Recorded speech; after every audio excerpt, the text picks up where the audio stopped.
دنیا بھی دے تو ہاسا نہ دینا، وہ دنیا دینا جو ہمارے دین کو تقویت دے، وہ دنیا دینا جو ہمارے اعمال حسنہ کو مضبوط کرے، دینی معاملات کو تقویت دے، دنیا بھی وہی عطا فرما۔ اور ساتھ کہتے ہیں وفی الآخرۃ حسنہ، یا اللہ ہمیں آخرت میں بھی بھلائی ہی عطا فرما، وقنا عذاب النار، اور ہمیں دوزخ کے عذاب سے بچا، اولئک لہم نصیب مما کسبوا، فرمایا ایسوں کو ان کی کمائی ہی ملے گی، جو انہوں نے کیا ہے وہ خوش نصیبی انہیں ضرور میسر آئے گی، کیونکہ دنیا بھی مانگ رہے ہیں، آخرت بھی مانگ رہے ہیں۔ ہمیشہ کوئی بھی کام کریں کسی قسم کا بھی، اس میں یہ دیکھیں کہ کیا اس میں میرے لیے کوئی ذخیرہ آخرت بنے گا، کیا یہ کام میری قبر میں، حشر میں، قیامت میں میرے لیے کوئی فائدہ مند ہوگا۔ میں بڑے درد سے عرض کرتا ہوں، بعض لوگ دینی کام کرتے ہیں اور ان سے جب سوالات کیے جاتے ہیں تو وہ بعض اوقات تکلیف دہ معاملہ ہو جاتا ہے کہ اس دینی کام کے پیچھے بھی وہ والا خلوص نہیں جو ایک مسلمان کا رب اور رسول کے ساتھ ہونا چاہیے، اس دینی کام کے پیچھے بھی کچھ دنیاوی مقاصد موجود ہیں۔ تو اگر بڑی پگڑی اور بڑے جبے کے پیچھے بھی ایک دنیا دار چھپا ہوا ہو، لوگوں کو تو دھوکہ دیا جا سکتا ہے، رب اور رسول کو تو نہیں نہ دیا جا سکتا۔ وہاں تو دلوں کا خلوص ہی پہنچتا ہے، وہاں تو نیتوں کا حسن ہی پہنچتا ہے۔ تو اللہ تبارک و تعالیٰ سے جب بھی سوال کیا جائے، دنیا اور آخرت کی بہتری کا سوال کیا جائے۔ وہ لوگ ملتے رہتے ہیں مختلف بزرگوں کی نسبت کے تعلق سے، تو بعض جگہوں پہ بعض لوگ بڑے تیز ہوتے ہیں، یعنی ان سے آپ کی ملاقات ہوتی ہے تو بندے کو محسوس ہوتا ہے کہ یار اسے تو پہلے ہی ساری باتوں کا پتہ ہے، اور کئی دفعہ ان سے ملنے کے بعد احساس ہوتا ہے کہ یار اس سے تو تھوڑا سیکھ ہی لیتے تو بہتر تھا، یہ تو بات بڑی آگے نکل گئی۔ سارا پتہ ہوتا ہے، باشعور ہوتے ہیں، لیکن ڈر آتا ہے اللہ سے۔ اتنا باشعور آدمی، سمجھدار، پنچایت، پریا، لوگ، دین، دنیا سارا پتہ ہے، نماز کا ٹائم آ گیا تو وہ چھپتا پھرتا ہے، اس کی طبیعت پر بوجھ بن رہا ہے معاذ اللہ اللہ کے حضور حاضر ہونا، اسے خیر کا کام کرنا پڑ رہا ہے تو وہ ادھر ادھر نکلتا جا رہا ہے۔ تو سوال یہ ہے کہ پھر یہ شعور کا کیا مطلب رکھا ہوا ہے ہم نے؟ پھر اللہ سے دعا کرنے کی ضرورت نہیں۔ وہ حضرت عارف رومی رحمۃ اللہ تعالی علیہ فرمایا کرتے تھے، بعض لوگوں کو رب سارا کچھ دیتا ہے، سجدے کی توفیق نہیں دیتا۔ اس کا مطلب یہ ہے کہ وہ کہتا ہے یہ سارا کچھ لے اور نکل جا، میرے گھر نہ آنا، رکھ سارا کچھ پاس۔ رب سے عافیت مانگی جائے، اس سے اس کا فضل مانگا جائے، اس سے اس کا کرم مانگا جائے۔ اللہ کے پیارے رسول صلی اللہ تعالی علیہ وآلہ وسلم اس عافیت مانگنے پر زور دیتے، توجہ دیتے۔ میں آپ کو صحیح بتاتا ہوں، رب نے اگر کسی بندے کو عافیت میں رکھا ہو نا، تو حالات کیسے بھی برے چل رہے ہوں اس کا بگاڑ کچھ نہیں سکتے۔ اور اللہ تعالیٰ معاف کرے، 100 دفعہ خاکم بدہن، اگر کسی وقت اس کے کرم کی نگاہ پھر جائے تو پھر سارے اسباب سمیت بھی انسان اپنے پیروں پہ کھڑا نہیں رہ سکتا۔ اس سے جب تک طلب کرم نہیں ہوتا، طلب عافیت نہیں ہوتی، اس کی بارگاہ سے جب تک بندہ مومن پورا رجوع نہیں کرتا، یہ عافیت اتنی اعلیٰ چیز ہے کہ نبی پاک علیہ السلام نے فرمایا اذان اور اقامت کے درمیان جو وقت ہوتا ہے اس میں دعائیں رد نہیں ہوتی۔ دعا مانگا کرو گے تمہاری اللہ اپنے فضل سے قبول کر لے گا۔ عرض کی یا رسول اللہ کیا مانگے؟ تو فرمایا عافیت مانگو رب سے۔ حضرت انس بن مالک حدیث کے راوی ہے رضی اللہ تعالیٰ عنہ، یہاں بھی فرمایا یہ عین قبولیت کا ٹائم ہے، اب اللہ سے عافیت مانگ لو، اس کی پناہ۔ ہم دعاؤں میں بھی محدود ہو جاتے ہیں۔ رب دا طالب کوئی نہ ملیا، جو ملیا طالب زاردہ ہو، دعاؤں میں بھی حد بندی۔ بعض اوقات بچے بھی تربیت کرتے ہیں نا، ایک مولانا ہے، ان کا خیال ہے کہ انہوں نے مجھ سے کچھ پڑھا ہے، تو کبھی کبھی استاد جی کہہ دیتے ہیں، بہت پرانی بات ہے، انہوں نے مجھے فون کیا کہ اگر آپ کبھی تشریف لائیں، تو میں نے کہا پتر دعا مانگ اللہ کو چھوٹی جی گڈی دے وے۔ تو اس بچے نے میری بڑی تربیت کی، کہنے لگا استاد جی اللہ کو لو منگنی ہے تو بڑی ساری منگو۔ آپ نے محدود کیوں کیا کہ بھئی یہ چھوٹی سی اللہ گاڑی کیوں اللہ چھوٹی دے؟ رب دے تو بڑی دے، اور رحمت سے دے، اللہ سے مانگنی ہے نا جی۔ ہم تربیت نہیں لیتے۔ میں نے اس کا شکریہ ادا کیا، میں نے کہا بیٹے تو نے بڑی سونی بات کی، اللہ تجھے اس کا اجر عطا کرے، اللہ تجھے برکات عطا کرے۔ اگر آپ نے سیکھنا ہے تو پھر آپ سیکھ لیں گے، اور اگر نہیں سیکھنا تو پھر یہی کہنا ہے ساری عمر لنگ گئی بندہ کو نہیں ملیا، چونکہ مزاج نہیں ہے نا سیکھنے کا، اس لیے پھر ملا ہی کوئی نہیں، پھر ساری زندگی کو میسر ہی نہیں آیا، کسی نے نصیحت ہی نہیں کی، کوئی آنکھوں کو بھایا ہی نہیں۔ خود ہی بڑے سیانے تھے، خود ہی بہت بڑے تھے، اپنا قد ہی بڑا اونچا تھا، سب ٹھگنے چھوٹے اور کمزور اور بونے نظر آئے۔ عزیز بھائی، جب عافیت، ایک بزرگ تھے ہر وقت اللہ سے عافیت مانگتے تھے، ہر وقت اللہ سے عافیت مانگتے تھے، ہر وقت عافیت مانگتے تھے۔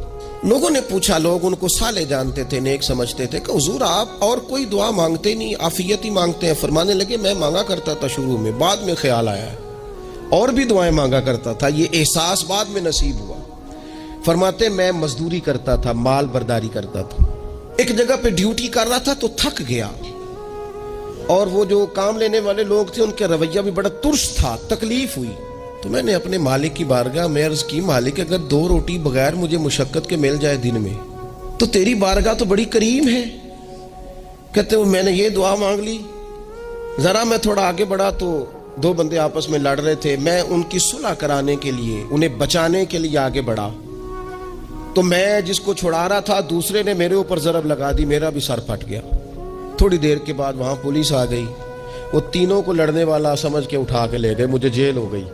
2 روٹیاں بغیر مشقت کے روز ملنی شروع ہو گئی۔ دعا مانگی تھی نا کہ یا اللہ 2 روٹیاں مل جائے نا بغیر مشقت کے، کہتے ہیں وہ 2 روٹیاں روز ملتی، کوئی کام نہیں کرنا پڑتا، پر جیل ہو گئی۔ فرماتے میں بڑا پریشان تھا، روز روٹیاں پابندی سے آتی اور بہترین آتی، کھانا ملتا۔ پھر کچھ عرصے کے بعد میں نے سوچا کہ یار یہ دعا تو قبول ہو گئی نا تیری، اب تو اگر اس پر کوئی الگ بات کرے گا تو وہ تو غلط کرے گا۔ کہتے پھر خود ہی میرے دل میں اللہ نے بات ڈالی، اور میں نے عرض کی مالک 2 روٹیاں نہیں، مجھے تو عافیت چاہیے، مجھے تو عافیت دے، میرے اوپر تو کرم فرما، تو نظر رحمت کر، جے ایک قطرہ بخشے مینوں، جے ایک قطرہ بخشے مینوں تے کام بن جاندا ہی میرا، مہربانی کر عافیت عطا کر۔ فرماتے پھر خدا نے کرم کیا، کہاں سے اسباب بنے میرے جیل سے چھوٹنے کے، کون کون میرے ضمانتی بنے اللہ ہی جانتا ہے۔ فرماتے ہیں دروازے بھی کھل گئے، رزق بھی ملتا ہے، صحت بھی میسر ہے، سجدہ بھی کر لیتا ہوں، سویرے تلاوت بھی کرتا ہوں، شام کو مدینے والے کی بارگاہ میں رج کے درود و سلام بھی عرض کرتا ہوں، میں ممکن ہوتا ہے تو کسی غریب کی داد رسی بھی کرتا ہوں۔ اب سمجھ آئی ہے، ربنا آتنا فی الدنیا حسنۃ وفی الآخرۃ حسنۃ وقنا عذاب النار۔ اب سمجھ آئی ہے رب سے جب بھی مانگنا ہے عافیت ہی مانگنی ہے، اس سے کرم مانگ۔ ہم نے محدود دعائیں رکھی ہوئی ہیں، محدود، وہ جی فلانا کام میرا ہو جائے تو بھئی وہ ایک ہو گیا، اس کے بعد پھر نئی ٹینشن بن جائے گی، نہیں میں جی بچوں کی شادی کر لوں جی پھر میں فارغ ہوں۔ آپ شادی کر کے دیکھیں، لاگ پتہ جائے گا کیسے فارغ ہوتے ہیں۔ آپ یہاں رکتے کیوں ہیں؟ آپ خدا سے عافیت کیوں نہیں طلب کرتے؟ اس کی بارگاہ سے وہ کیوں نہیں مانگتے کہ جو ایک قطرہ ملے تو دنیا اور آخرت کے سارے کام ہو جائے؟ اس سے اس کی رحمت کا سوال کرے، اس سے اس کے کرم کا سوال کرے۔ اللہ کی بارگاہ میں بھی حاضر ہونا اور جچی تلی اور جناب ناپ تول کر اور محدود چیزوں کا سوال کرنا، مالک سے مانگیں، اور وہ جب دیتا ہے تو دیتا بھی بے حساب ہی ہے، وہ جب عطا کرتا ہے تو کرم کے دروازے کھول کے عطا کرتا ہے، ورنہ تو ایک الجھن سے انسان نکلتا ہے دوسری میں الجھ جاتا ہے، ایک گتھی کو سلجھاتا ہے پھر۔ اقبال رو پڑے تھے، کہنے لگے میں عقل کی گتھیاں سلجھا چکا ہوں، یا رب مجھے صاحب جنوں کر دے، اللہ یہ بڑا میں نے ہیر پھیر دیکھ لیا، مجھے دیوانہ بنا، اب مجھے جنون ہو، اب میں کسی کے لیے رویا کروں، اب میں کسی کی یاد میں تڑپا کروں، اب میں رات کسی کے لیے میری آنکھیں بیدار رہیں، یہ بڑی ہو گئی دنیا داری، عقل کی گتھی حالانکہ نہیں سلجھتی، پر اقبال کہتے ہیں عقل کی گتھیاں سلجھا چکا ہوں، یا رب مجھے صاحب جنوں کر دے۔ اور پھر کہنے لگے بجھی عشق کی آگ اندھیر ہے، اب یہ مسلمان نہیں یہ خاک کا ڈھیر ہے، تو مٹی بن کے رہ گیا، کیا کہاں اپنی ساری توجہات کا قبلہ کس چیز کو؟ میرے عزیزو اللہ سے عافیت۔ نبی پاک علیہ الصلوۃ والسلام نے ایک شخص سے پوچھا کیا دعا مانگ رہے ہو؟ تو اس نے کہا یا رسول اللہ میں اللہ کی بارگاہ میں صبر کا سوال کر رہا ہوں۔ تو حضور فرمانے لگے صبر تو مصیبت پر ہوتا ہے۔ یا رسول اللہ پھر کیا مانگوں؟ آپ ان جملوں اور لفظوں کی گہرائی کو سمجھیں، صبر کے لیے تو پہلے مصیبت آئے گی، پھر صبر آئے گا۔ تو یا رسول اللہ کیا مانگوں؟ فرمایا تو رب سے عافیت مانگ۔ مانا کیا ہے؟ مصیبت آئے کیوں؟ اللہ تجھے اپنی حفاظت کے حصار میں لے لے، وہ وقت ہی کیوں آئے کہ جب تیری طبیعت الجھ جائے، جب تو پریشان ہو جائے، جب تو اللہ سے عافیت مانگنا۔ جب تو عافیت مانگے گا تو اگر کبھی مشکل آئے گی بھی نا، تو خدا پھر اپنے فضل سے مشکل سے نکلنے میں راستہ بھی بڑی جلدی عطا فرمائے گا اور تیرے اوپر فضل فرمائے گا۔ اگر عافیت، یہ جو ہم نبی پاک کی امت ہے نا، تو یہ ہمارے گرد اللہ کے فضل اور اس کی رحمت کا حصار ہے، یہ حصار ہے ہمارے گرد۔ وہ درویش نے کہا تھا نا کہ کروں شکر کتنا اور کروں فخر کتنا کہ تیرے کرم نے مجھے فائز المرام کیا۔ دیکھو بنا کے سید عالم کا امتی مجھ کو گناہ سے پہلے ہی بخشش کا انتظام کیا۔ ابھی میں نے غلطی کی نہیں، لیکن مجھے حضور کا غلام بنا دیا، بخشش کا بندوبست پہلے ہو گیا۔ اپنے مالک سے بیمار بھی اس سے عافیت مانگے، مقروض بھی اس سے عافیت مانگے، بے اولاد بھی اس سے عافیت ہی مانگے، صاحب اولاد بھی اس سے عافیت ہی مانگے، جو دولت کے حصول کے رزق حلال کے خواہش مند ہیں وہ بھی اس سے عافیت مانگے، اور جن کی جھولی اس نے بھر دی ہے وہ بھی اپنے رب سے عافیت ہی مانگے۔ مالک سے جب سوال کرے، ایک بزرگ تھے، انہوں نے تو اپنی انگوٹھی میں لکھوا لیا تھا کہ یا اللہ مجھے عافیت عطا فرما، مگر جب بھی دیکھتا ہوں یاد آ جاتا ہے کہ اللہ سے عافیت مانگنی۔ اپنے مالک کی بارگاہ کے اندر دیکھو، میں نے دیکھا ہے، وہ کسی نے کہا تھا کہ تیری خواہش ہے کہ وہ تیری آرزو کرے پوری، اور میری خواہش ہے کہ تیری آرزو بدل جائے۔ کچھ لوگ ایسی خواہشات بھی لے کے آتے ہیں کہ جو پوری نہ ہو تو بہتر ہوتا ہے۔ اس لیے آپ کو پتہ ہے موت مانگنا جائز نہیں دین میں۔ مصائب سے گھبرا کر، مشکلات سے گھبرا کر، زندگی کے مد و جزر سے پریشان ہو کر موت کا سوال کرنا جائز نہیں۔ کس طرح جائز ہے؟ ان لفظوں کے ساتھ دعا کر سکتا ہے کہ یا اللہ جب تک میری زندگی بہتر ہے مجھے زندہ رکھ، اور جب میرا دنیا سے جانا بہتر ہے پھر تو مجھے اپنی بارگاہ میں بلا لے۔ یہ بھی کیا ہے؟ یہ بھی عافیت کا سوال ہی ہے کہ یا اللہ رکھ بھی تب تک جب تک رہنا بہتر ہے۔ نبی پاک نے بھی ارذل العمر ہونے سے پناہ مانگی۔ ہمارا یہ مزاج بن گیا ہے کہ ہم اپنے حق میں ایسی چیزوں کا سوال کر رہے ہوتے ہیں جو کئی دفعہ ہمیں مل جائیں تو ہمارا نقصان کریں۔ قرآن حکیم ایک جگہ پہ اللہ کریم نے فرمایا ہے کہ اگر سب لوگوں کو مال دے دوں تو بغاوت کریں، فساد ہو جائے۔ کیا مانا؟ کہ اپنا نقصان کر بیٹھے لوگ۔ ہم اپنے مالک کی بارگاہ میں بعض ایسی چیزوں کے سوالی ہیں کہ جو ہمارے لیے ٹھیک نہیں ہے، ہمیں اس کے کرم پر چھوڑنا ہے، اس سے عافیت مانگنی۔ اور بعض لوگ، کیونکہ میں کہہ چکا ہوں شروع میں کہ ہماری دینی روحانی تربیت نہیں ہوتی، اور ہم کہیں سے باقاعدہ اسباق لینے کے قائل ہی نہیں ہوتے، پوری تربیت کا ہمارا مزاج نہیں ہوتا، اپنی عقل اور اپنا شعور اور اپنے حساب سے ہم زندگی کو بتانا چاہتے ہیں۔ اور یہ جو میرا دور ہے یہ ویسے ہی الجھا ہوا زمانہ ہے، اللہ ماشاء اللہ، پتہ نہیں کوئی کیا بول رہا ہے، کوئی کیا کہہ رہا ہے، ایسے ہے جیسے کوئی میلہ لگا ہوا اور کان پڑی آواز سنائی نہیں دے رہی۔ جس کی دکان پر کوئی گاہک نہیں وہ بھی کہہ رہا لائنیں بنا لو۔ ایسا الجھا ماحول ہے اور ایسی آزمائش ہے کہ لوگ بیچارے پریشان ہیں۔ دیکھیں جب تربیت کے ساتھ انسان آگے بڑھتا ہے نا، ہمارے پاس مقتدا ہے اللہ رسول کا کلام، ہمارا پیشوا ہے رب رسول کا فرمان۔ جب ہم کتاب و سنت کی روشنی میں آگے بڑھتے ہیں تو پھر ہمارے لیے منزل آسان بھی ہوتی ہے اور قریب بھی ہوتی، پھر ہمارے لیے آگے کی طرف سفر کرنا، آگے بڑھ جانا یہ آسان ہوتا ہے۔ آپ غور کریں جو لوگ دنیا میں کامیاب رہے، بھلا کس طرح کامیاب رہے؟ وہ اس طرح کامیاب رہے کہ انہوں نے نا اپنے رب سے عافیت مانگی، اللہ تعالیٰ نے خود بخود ان کے لیے رستے بنائے۔ آپ تاریخ پڑھیں گے بعض لوگوں کی تو لگ نہیں رہا تھا کہ وہ اتنی کامیابی حاصل کریں گے۔ دیکھ لیں آپ حضرت غوث اعظم جیلانی رضی اللہ تعالیٰ عنہ بغداد شریف تشریف لاتے ہیں تو ان کی کیفیت یہ ہے کہ پتے کھا کے گزارا کرنا پڑتا ہے۔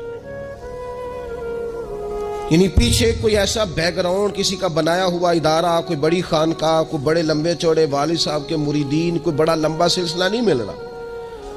ان کو بظاہر پتے کھا کے گزارا کرنا پڑتا ہے، لیکن چونکہ وہ نکلے ہیں اللہ کی مدد کے ساتھ، انہیں اللہ نے تائید دی ہے، فضل فرمایا ہے، تو نتیجہ یہ نکلا ہے کہ 70 ہزار بندہ ایک ایک وقت میں تربیت لینے کے لیے ان کے سامنے موجود ہے.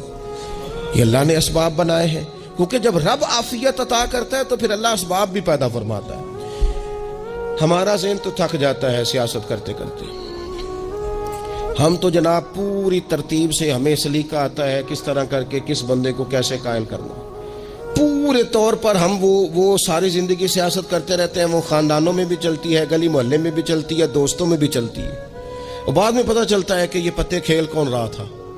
اصل میں صلح کرانے والا تھا کہ لڑائی کرانے والا تھا. یہ سب کا خیر خواہ تھا، یہ سب کی ذہن کے اندر فطور کی آمیزش ہی اس شخص کی وجہ سے تھی. ہم چونکہ وہ خاص عافیت اللہ سے نہیں مانگتے، ہماری مخصوص سیاست ہوتی ہے سبھی کو راضی رکھو. اس کا نتیجہ یہ نکلتا ہے کہ ایک ٹائم آتا ہے کوئی بھی راضی نہیں رہتا. ہم اگر اپنے مالک کی طرف رجحان کریں اور اللہ نے جو ہمیں شعور دیا ہے اس شعور کو لے کر اللہ کی بارگاہ کی طرف بڑھیں. آپ یقین کریں اعلیٰ حضرت بریلوی رحمۃ اللہ علیہ کی کتابیں ہیں، ایک ایک کتاب پر پی ایچ ڈی ہو رہی ہے، اور انہوں نے 150 سال پہلے بیٹھ کر جو کچھ لکھا تھا بئی نہیں لفظ بلفظ اس کی ضرورت آج محسوس ہو رہی ہے اور آنے والے وقت میں بڑھ رہی ہے. لیکن ان کے پاس کوئی ٹیم نہیں تھی، 50 لوگ نہیں تھے جو ان کے پاس بیٹھ کے لکھواتے، اپنا پریس نہیں تھا، ایسے لوگ نہیں تھے کہ جن کو پتا ہوتا کہ کتاب ہم کل چھاپیں گے اور اتنے فیصد یہ مارکیٹ میں نکل بھی جائے گی. ایسا کچھ نہیں تھا. کیا تھا؟ اللہ کی مدد ساتھ تھی، تائید ایزوی ساتھ تھی، اللہ نے اپنی عافیت میں رکھا تھا. وہ قرآن مجید کی آیت کا ترجمہ کرتے ہیں نا اعلیٰ حضرت اہدنا الصراط المستقیم، یا اللہ ہمیں سیدھی راہ پہ چلا. بہت سارے مفسرین نے کہا اے اللہ ہمیں سیدھا راستہ دکھا. فرماتے ہیں اے اللہ ہمیں سیدھی راہ پر چلا. تو کسی نے کہا حضور یہ چلا اور دکھا میں کیا فرق ہے؟ فرمانے لگے دکھانے کا مطلب یہ ہوتا ہے کہ کسی نے پوچھا میں نے گجرانوالہ جانا ہے، تو دکھانا یہ ہے کہ اسے کہا یہاں سے باہر نکلو، روڈ پہ چڑھ جاؤ، سیدھے جاؤ گے، ایک پول آئے گا اسے کراس کرنا، نیچے اترنا، وہاں سے شہر شروع ہو جائے گا. پھر اس نے اگر کوئی اندرونی جگہ شہر کی پوچھ لی تو اس کو کہا کہ رائٹ ہو جانا، پھر لیفٹ ہو جانا، پھر آگے کسی سے مزید. یہ ہے راستہ دکھانا، اور ایک ہے چلانا. اس نے کہا میں نے گجرانوالہ جانا ہے، تو اس نے کہا ساتھ بیٹھنا میری گاڑی پہ، جہاں تو نے جانا ہے میں چھوڑ کے آتا ہوں. یہ راستے پہ چلانا ہے، یہ مقام تفکر ہے. آپ اس پر غور فرمائیں گے. کہتے ہیں یا اللہ تو ہمیں راستہ دکھائے گا اور دکھاتا ہے، لیکن چاروں جانب شیطان بھی تو بیٹھا ہے نا، فتنے بھی تو ہے نا. تو اگر تیری رحمت ساتھ رہے، مانا کہ محبت کے سفر میں ہر گام پہ 100 مشکل ہے، لیکن یہ سفر آسان بھی ہے اگر ساتھ تمہارا ہو جائے. اگر تو ساتھ چلے تو پھر یہ سفر مشکل. ہارون رشید نا اپنے محل کی چھت پہ ٹہل رہا تھا، سب سے اوپر والے چوارے پر، نیچے سے حضرت بہلول دانا گزر رہے تھے، اوپر اس کے ساتھ سپاہی بھی تھے، گن مین بھی تھے. اس نے کہا یہ بابا تو ذرا اوپر اٹھاؤ. انہوں نے ایک ڈولی، ایک ٹوکری سمجھ لیں، اس کو رسیاں باندھ کے نیچے پھینکا. نیچے جو سپاہی تھے ان کو کہا کہ یہ بابا جی کو پکڑ کے اس میں بٹھاؤ. انہوں نے جبرن تھاما بابا جی کو، اس میں ڈالا، اوپر والوں نے کھینچ لیا. 2-3 منٹ لگے. ہارون رشید کے سامنے حضرت بہلول دانا پہنچ گئے تو تھوڑے ناراض بھی ہوئے کہ یہ کوئی طریقہ تو نہیں نا بلانے کا. ملاقات ہوئی تو کہا کیوں بلایا؟ کہنے لگا ایک مسئلہ پوچھنا تھا. فرمانے لگے بادشاہ ہے نا، تیرے مسئلے پوچھنے کا بھی اپنا ہی انداز ہے، پوچھ مسئلہ. کہنے لگا بابا پوچھنا تھا کہ آپ اللہ تک کیسے پہنچے؟ حضرت بہلول دانا چپ کر گئے. 2-4 منٹ کے بعد کہنے لگے جس طرح ابھی زمین سے تیرے تک نہیں پہنچا، بالکل اسی طرح پہنچ گیا. اور رب کریم کی بارگاہ تھا، اور وہ بھی جو اس نے کرم فرمایا ہے، ورنہ میں تو نہیں سمجھتا کہ میں پہنچ گیا، وہ بھی اگر تیری خوش گمانی ہے.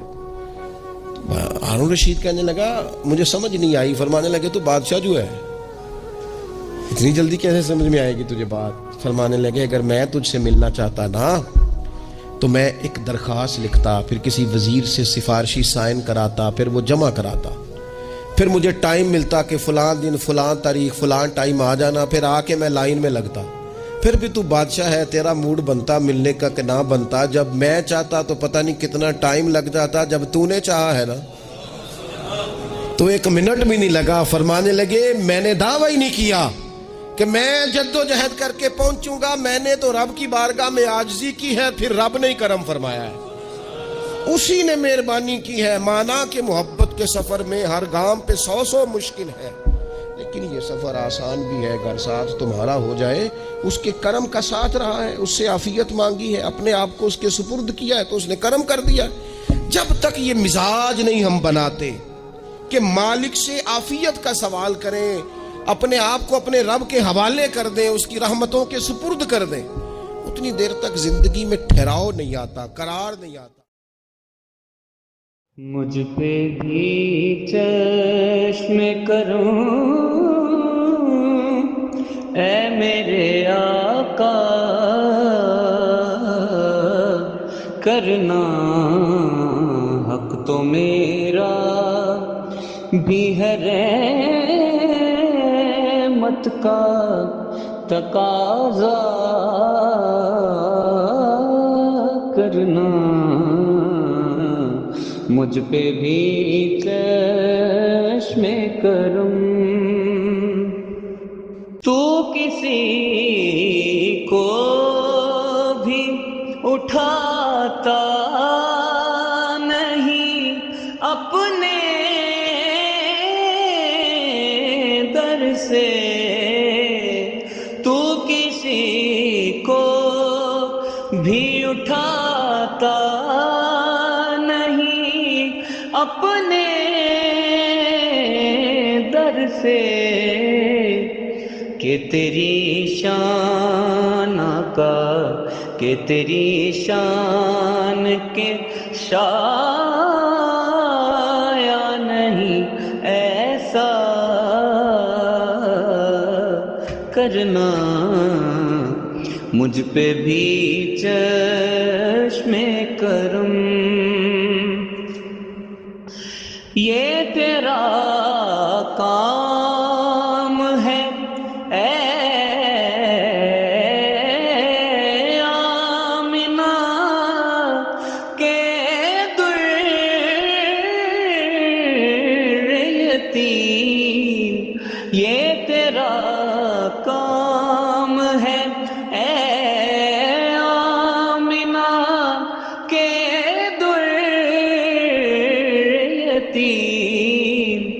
ساری امت کی شفاعت تنہا کرنا. ساری امت کی شفاعت تنہا کرنا. مجھ پہ بھی چشم کرم.